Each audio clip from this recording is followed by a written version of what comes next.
Monsieur le Président de séance, permettez-moi de commencer mon intervention sur le budget de l'État en rendant hommage à un homme d'État, l'ancien président de la République, Feu Kailash Prayag, qui nous a quittés avant-hier.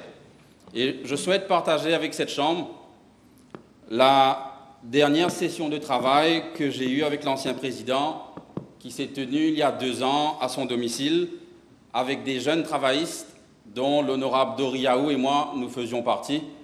Nous étions en train de préparer le congrès anniversaire du Parti travailliste. Et Feu Kailash Prayag, lors de cette séance, nous a partagé comment l'histoire du pays s'est façonnée.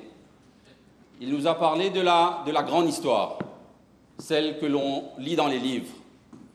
Et il nous a aussi parlé de la petite histoire, celle que seuls qui l'ont vécue connaissent. Et il nous a aussi relaté la façon dont la politique comporte son lot d'épreuves, de responsabilités et de choix, et parfois des choix très difficiles. Et précisément, Monsieur le Vice-président, faire des choix difficiles demande du courage, et notamment du courage politique. Václav Havel, le premier président de la République tchèque dans les années 90, disait ceci: le courage politique, c'est de dire la vérité même quand elle est impopulaire. Et la vérité qui se présente à nous, Monsieur le Vice-président, au sujet de notre système de retraite, comporte plusieurs dimensions. Cette vérité est tout d'abord démographique. Le nombre de personnes en âge de travailler, et je dis bien en âge de travailler, c'est-à-dire de 16 à 64 ans, diminue. Alors que le nombre de personnes âgées, c'est-à-dire de 60 ans à monter, est en nette augmentation. En 2015, notre pays comptait 186 000 personnes de 60 ans et plus. Et aujourd'hui, seulement 10 ans après, ce groupe est passé à 257 000, soit une augmentation de 38%. Et en parlant de 38, d'ici 2038, nos aînés seront au nombre de 315 000 et je serai moi-même à 2 doigts, pour ne pas dire à 2 ans, d'en faire partie. En fait, Monsieur le Vice-président, quand je regarde les chiffres que nous a présentés le Premier ministre mardi dernier, on ne peut plus dire que la population mauricienne est vieillissante. Elle est déjà vieille. Et la vérité autour du Basic Retirement Pension est également physiologique, car l'espérance de vie à l'île Maurice a augmenté, tant chez les hommes que chez les femmes. Autrement dit, les Mauriciens vivent plus longtemps, et donc l'État doit payer plus longtemps la pension. Et la vérité autour du BRP est également, et évidemment, Monsieur le Vice-président, économique. J'ai été sidéré par les chiffres donnés par le Premier ministre mardi dernier au sujet de la pension, au sujet du coût de la pension, qui est passé de 5,97 milliards de roupies en 2010 à 55,4 milliards de roupies en 2025, soit une augmentation de 828%. Et la vérité au sujet de notre système de pension est évidemment politique, parce qu'elle met en lumière la différence entre le courage des réformateurs et la lâcheté des jouisseurs. Et ces jouisseurs, en plus d'être des amateurs, étaient connaisseurs de la situation, et cette situation est aujourd'hui devenue une véritable bombe à retardement. Tic-tac, tic-tac, comme disait l'honorable François juste avant moi. Monsieur le Vice-président, j'aimerais faire référence au budget national 2004-2005. J'étais très loin de la politique à cette époque-là. C'était un autre député David qui siégeait dans cette Chambre. Et le 11 juin 2004, soit 21 années de cela, dans cette même Chambre, le ministre des Finances de l'époque, un certain Pravin Jagnat, présente son budget de l'État 2004-2005 et voici ce qu'il dit au paragraphe 263 de son budget. Et je cite: The basic retirement pension is one item of government transfers that absorbs a lot of our resources. Et je continue plus loin au même paragraphe. A number of reports have questioned the long-term sustainability of a basic retirement pension, especially as our population is fast aging and BRP is fully funded out of government revenues. As a responsible government, we are studying the issue very carefully to map out our strategy on pension reforms. Et je cite au paragraphe 295 du même budget présenté par le leader du MSM, government transfers are simply not sustainable if they are universal and open-ended. This puts a limit on our capacity to do more for the poorer segment of the population. I believe that this is an issue that calls for a bold decision. Dixit Pravin Jagnat, 21 ans de cela dans cette chambre. Je vous pose la question et je nous pose la question à nous et à la population qui m'écoute. En 21 ans, Pravin Jagnat a été ministre des Finances pendant 6 ans, Premier ministre pendant 7 ans. Quelle bold decision a-t-il pris pour rendre notre système de pension de retraite soutenable? N'est-ce pas lui-même et son gouvernement, par manque de courage politique, par manque de vision économique, qui nous ont entraînés aujourd'hui dans cet abîme tragique? And to add insult to injury, ce même Pravin Jagnat a le culot de défiler en chemise noire avant-hier dans la manifestation organisée par les syndicalistes. Lui qui affirmait il y a quelques semaines que ce n'est pas la rue qui va dicter son choix et le choix de son gouvernement, alors que c'est lui qui a osé mettre fin à la communication sur les réseaux sociaux pendant la campagne électorale. Et par contraste, et je demande à la population de voir la différence, par contraste, le Premier ministre actuel a renversé une décision arbitraire du CEO de la Coarec qui voulait interdire la manifestation publique de samedi et demander au commissaire de police de permettre le rassemblement citoyen qui pourtant venait contester notre projet de réforme. Voilà la différence, Monsieur le Vice-président, entre un homme d'État qui assume le choc des idées et un homme de parti qui craint la voix du peuple. Entre un démocrate qui protège les libertés, même quand ces libertés viennent le contester, et un autocrate prêt à museler l'opinion pour préserver son confort. Voilà la différence entre le docteur Navin Ramgoolam et Pravin Jagnat. Et pour terminer sur ce sujet de retraite, Monsieur le Vice-président, la vérité sur le Basic Retirement Pension est avant tout patriotique. Car il ne s'agit pas seulement de chiffres ou de comptes publics, mais de l'avenir même de notre pays. Pour celles et ceux qui ont entre 60 et 65 ans et qui pourraient être affectés aujourd'hui par la réforme, comme les femmes au foyer, les personnes sans revenus ou à très faible pension, ainsi que les personnes qui ne peuvent pas travailler en raison d'une situation de handicap, ce gouvernement explore actuellement des aides spécifiques, ciblées, à travers 2 comités dédiés à la justice sociale et qui rendront leur rapport dans quelques jours. Mais il faut regarder la vérité en face. Si nous ne faisons rien, notre système s'écroulera. Ce sont nos enfants et nos petits-enfants qui paieront alors le prix de notre inaction. Réformer, c'est protéger. C'est assurer à chaque génération une retraite digne, sans transférer nos erreurs aux générations futures. Refuser cette réforme, c'est choisir la facilité aujourd'hui et l'effondrement demain.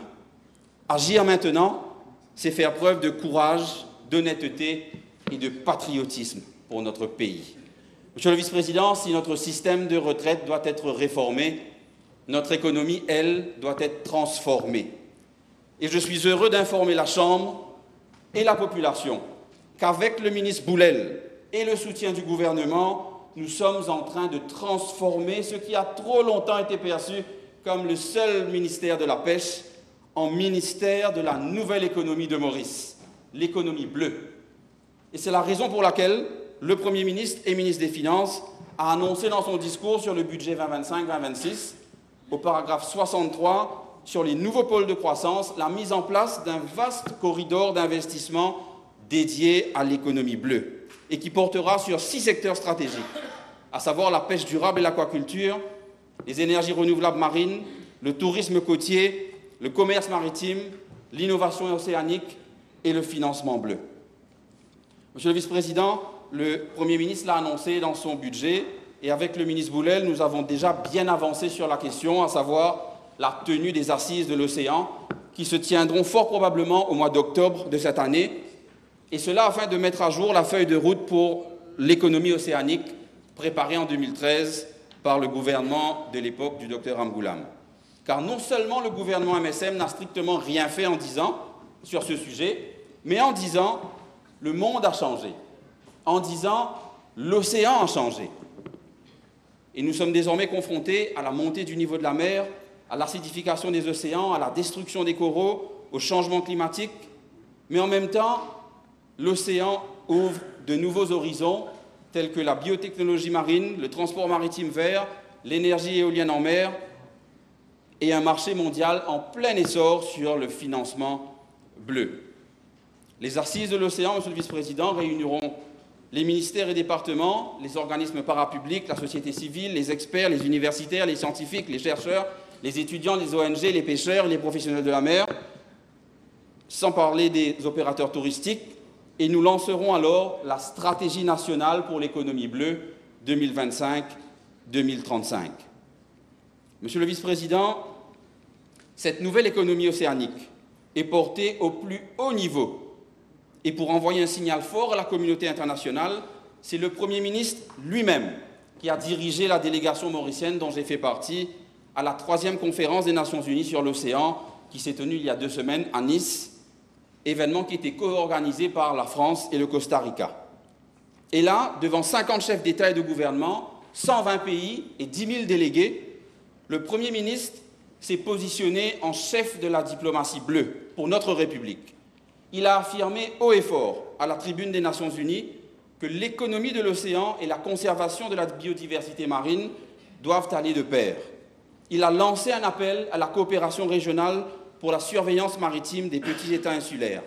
Il a sollicité l'expertise internationale pour la création d'une aire marine protégée autour de l'archipel des Chagos. Et il a annoncé la mise en place d'une faculté des études océaniques à Maurice. Et je tiens à faire ressortir, monsieur le vice-président, que notre pays a ratifié et signé le traité BBNJ, Biodiversity Beyond National Jurisdiction, qui est un accord international visant à protéger la biodiversité en haute mer, et que nous avons soutenu l'appel de Nice pour un traité ambitieux sur les plastiques. Monsieur le vice-président, parce que l'économie bleue, c'est de la science, c'est de la gouvernance, et c'est aussi de la finance, et plus précisément l'accès au financement, nous nous devons d'optimiser notre déploiement de financement bleu, cela en levant les obstacles structurels, en développant des projets bancables, en attirant des start-up bleues et en renforçant nos instruments financiers durables, qu'ils soient publics, privés ou mixtes. Et c'est précisément dans cette optique que nous avons été approchés par l'ANCA, African Natural Capital Alliance, qui a identifié l'île Maurice comme le pays idéal de la région pour accueillir un Blue Finance Hub, en raison de notre position géographique stratégique et de la solidité de notre secteur financier, cela encore si nous ne nous sommes pas dégradés dans les semaines à venir. Et cette collaboration vise à promouvoir des investissements respectueux de la nature, à soutenir les politiques de financement de l'économie bleue et à mobiliser des ressources pour la résilience de nos écosystèmes marins et côtiers. Et actuellement, au ministère, nous travaillons sur un MOU avec l'ANCA et dans ce processus, nous solliciterons bien évidemment l'avis du ministère des Finances, le cadre de régulation de la FSC en tant qu'autorité compétente, ainsi que la validation juridique du State Law Office avant de soumettre un papier au Conseil des ministres. Monsieur le vice-président, imaginez un instant l'ancien gouvernement MSM qui osait parler d'économie bleue sans même disposer d'une équipe dédié à ce secteur. Après 10 ans de discours creux du MSM, c'est nous, aujourd'hui, le changement, qui passons à l'action.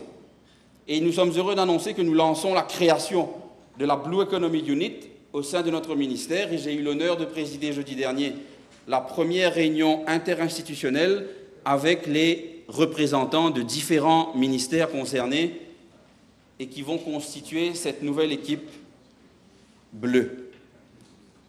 Et je tiens ici à remercier nos collègues qui soutiennent cette démarche, le Premier ministre qui, au-delà de son leadership océanique, a mis le département du plateau continental de son bureau à notre disposition, car l'économie bleue, c'est aussi l'exploration de nos zones maritimes. Le Premier ministre adjoint, qui anime régulièrement des réunions interministérielles sur l'industrie tonnière, la gestion de nos îles ou la protection des mammifères marins. Le ministre délégué d'Amri, sans qui le financement bleu ne serait qu'un concept sans moyens. Les ministres Bagouane et Béranger, car notre environnement marin est indissociable de notre environnement terrestre. Les ministres Duval et Pierre, car les activités touristiques aquatiques sont une source essentielle de revenus liés à la mer. Le ministre Assiavaden, pour notre ambition dans l'éolien offshore. Et enfin, le ministre Ramtoel, dont les officiers étaient présents à cette réunion que j'ai présidée et qui vont œuvrer à la digitalisation des services liés à l'océan. À vous tous, chers collègues, le ministre Boulel et moi, nous vous disons merci. L'économie bleue, Monsieur le Vice-président, a vu sa contribution à notre PIB stagner autour de 10% entre 2017 et 2025. Et notre objectif est clair, doubler cette contribution pour atteindre 20% de notre PIB d'ici 2035. Et pour y parvenir, nous avons la vision, l'équipe et le plan d'action. Monsieur le Vice-président, il me reste 3 minutes. Il me faudrait encore 20 minutes, que je n'ai malheureusement pas, pour vous parler de notre stratégie agricole qui vise à augmenter la production de sucres spéciaux afin de répondre à la demande croissante aux États-Unis, en Chine ou encore dans les États du Golfe, notamment à Oman. Vous serez surpris de savoir, Monsieur le Vice-président, à quel point à Oman, l'on raffole de nos sucres spéciaux made in Maurice pour la confection de leurs pâtisseries. J'aurai besoin encore de plus de temps pour vous entretenir des amendements que nous avons proposés à l'Animal Welfare Act de 2013 pour un meilleur bien-être animal, pour des lois plus strictes, pour l'obligation des refuges, pour la régulation des ONG et pour l'introduction d'un système de demande de permis pour l'élevage. Évidemment, je pourrais également aborder les provisions budgétaires allouées à la lutte contre les inondations dans ma circonscription, à Canal d'Ayotte, dans le village de Richelieu, ou encore à Canfiringa. Mais rassurez-vous, Monsieur le Vice-président, j'aurai certainement d'autres tribunes pour le faire. Et surtout, pour les habitants de la circonscription numéro 1, soyez rassurés que le travail est en cours, avec sérieux et avec détermination. Et avec mes 2 collègues ministres, nous ne manquerons pas de vous tenir informés de l'avancement des différents projets de protection, de réhabilitation et d'embellissement de nos quartiers. On an ending note, Mr. Deputy Speaker, we used to present Mauritius as a small island developing state, a SIDS. Our ambition today is to present Mauritius as a big ocean state. And big ocean state is abbreviated BOSS. We want to be a boss in the region. We want to be a boss for the world. Yes, we want. Yes, we can. And we used to say that the sky was the limit. Now we understand better today that the ocean is the limit. And the ocean has no limit. I'm done, Mr. Speaker. Thank you.